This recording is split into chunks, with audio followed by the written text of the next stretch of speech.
இந்த மாசம் மளிகை ஜாமான் வாங்குறது ரொம்பவுமே லேட் ஆயிருச்சு. எப்பவுமே மாசம் பொறந்துட்டா 1, 2 தேதியிலேயே வந்து மளிகை ஜாமான் வாங்கிருவேன். இந்த மாசம் ரொம்பவுமே லேட் ஆயிருச்சு. மாசம் பொறந்ததும் போதும் வாடகை, கேபிள் பணம், கரண்ட் பணம் இப்படி எல்லாத்துக்கும் வந்து தனித்தனியா செக்ஷன் பிரிச்சு வைக்க வேண்டியிருக்கு.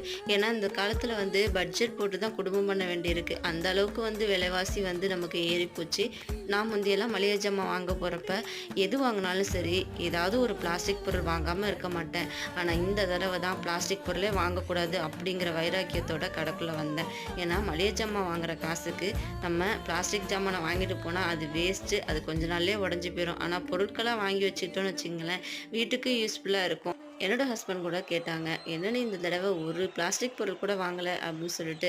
என்ன பண்றது? பிளாஸ்டிக் பொருள் வாங்கி வேஸ்ட் ஆக்குறதுக்கு அத மளிகை பொருளா வாங்கி வீட்டுக்கு யூஸ்ஃபுல்லா வச்சுக்கலாம் அப்படின்னு சொல்லிட்டு, தேவையான பொருட்கள மட்டும் வாங்கிட்டு வீட்டுக்கு கிளம்பிட்டோம். இந்த வீடியோ பிடிச்சிருந்தா லைக் பண்ணுங்க. நம்ம சேனல மறக்காம சப்ஸ்கிரைப் பண்ணுங்க. Thank you.